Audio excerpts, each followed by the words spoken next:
Hello, boys and girls, and welcome to the Iron Meditation, the Art of Living and Lifting podcast. I'm your host, Coach Michael. Self-sabotage, procrastination, wasting your life, being stuck in one place, and more terms of a such are basically the same thing of being afraid to move on and being afraid of a change. As a famous saying goes, we are afraid of a light that is within us, not the darkness. Because when we change, we are in the unfamiliar territory and it is scary. Like, who am I? What am I?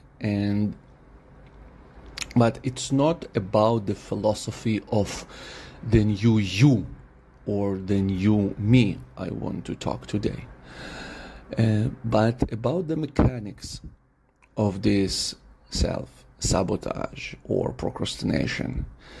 Show you how it works, and the one thing that you know already and have known always what to do, yet we somehow are very good in never doing it and in chasing or seeking for the solutions we already know, yet stubbornly refuse to imply in our lives. Here we go.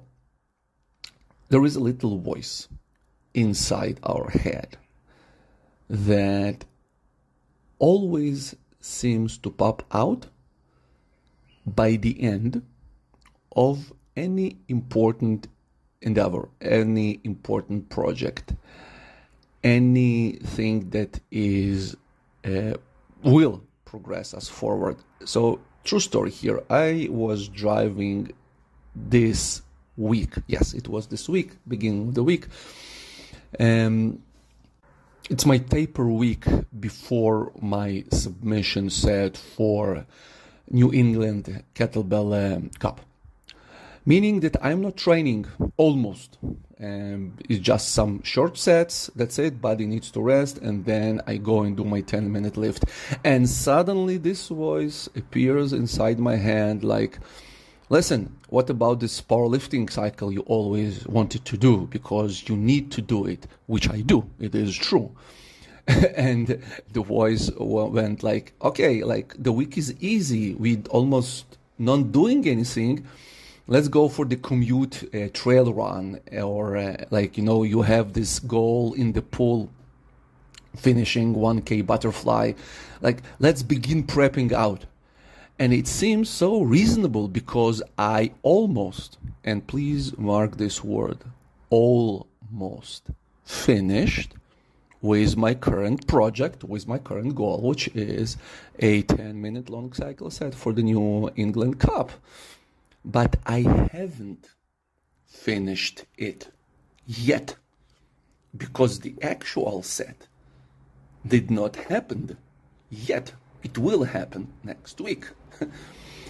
And when I was driving and this conversation happened, and the one practice I talk about always on this show is being able to become an observer, like a hunter, like a spy, that you're sitting in the coffee, looking like a regular Joe reading a newspaper or whatever, and listening to your to your target, okay? And when I practice the observer state for long enough to just be there, and I saw it so vividly, like, man, what I'm trying to do is basically to self-sabotage. Because if I'll go now and I'll do it, and again, logically, it seems like very reasonable. I am resting. I can handle a workout, like a harder workout, because my volume in a week dropped dramatically.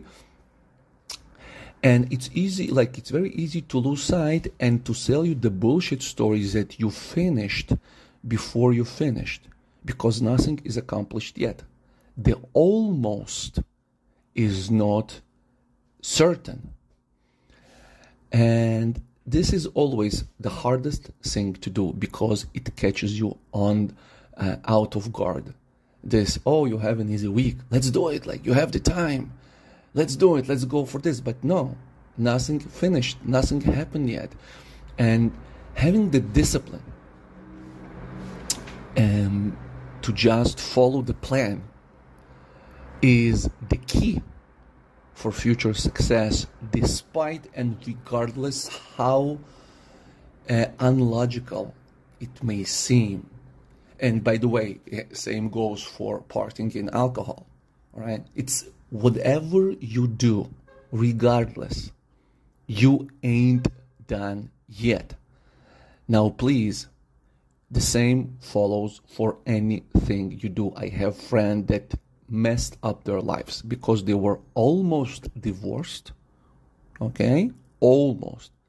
And they went party on, and then it got very ugly. People who almost switched jobs and signed new job, and eventually it failed, but they've ruined the relationship in the previous one because they thought that they can basically, hey, I haven't signed, nothing is done, nothing is sealed, but I almost have this new position. And then boom, life happens. And then people are completely ruined.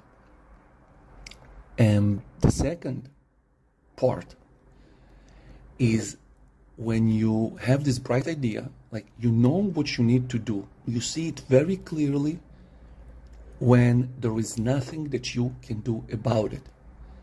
And the most dramatic form of it is when we become too old to accomplish anything. And suddenly it's very clear and it's very bright and we know everything and we see everything, but it is just too late to do it. So when you're going to sleep, you suddenly remember that, oh, I have this idea I need to execute. When you are in your car driving and you're far from home, you're just, oh, I needed to do this practice or this workout, or just like you got the sudden motivation to write this blog post or to do whatever. And it's like it's playing jazz. It is always off beat. And this is again, you can call it whatever you like. But eventually, and the thing is, doesn't matter how we call it, because again, it keeps us busy in the wrong thing. Instead of dealing with it and trying to solve it, we're just learning the new terms and studying about something. So it is the same. We're not doing what we're supposed to do. How I deal with it, and this is the tool. First of all, I have a plan. Yes, you've heard it before, right? And second, I have a coach. Yes, you've heard it before too. Why? Because it is really easy for me to ruin and to pivot on my own plans. But when somebody else gave me that plan, it's a bit tricky to fuck it up, because I'll have to answer and look this man in the eye or a woman and saying, like, because he will ask me, like, why did you do not what I've prescribed? And he'll be like, and you'll have to answer it. So this is the first thing that can prevent you. Second is the discipline, obviously, of, just finishing it. And the third, pen and paper, your phone on the voice recorder, any good idea, anything, type it down, record the voice message, because you must have them and execute them. And this is, again, comes to the external framework of time allocated. And I know that we've all heard it before, and this is what I'm doing now in this morning, recording this chapter, because I know I have to do it. And this is as unsexy as it sounds, but it works. Because like with physical practice, you understand that there is a framework that you have to do and then good stuff.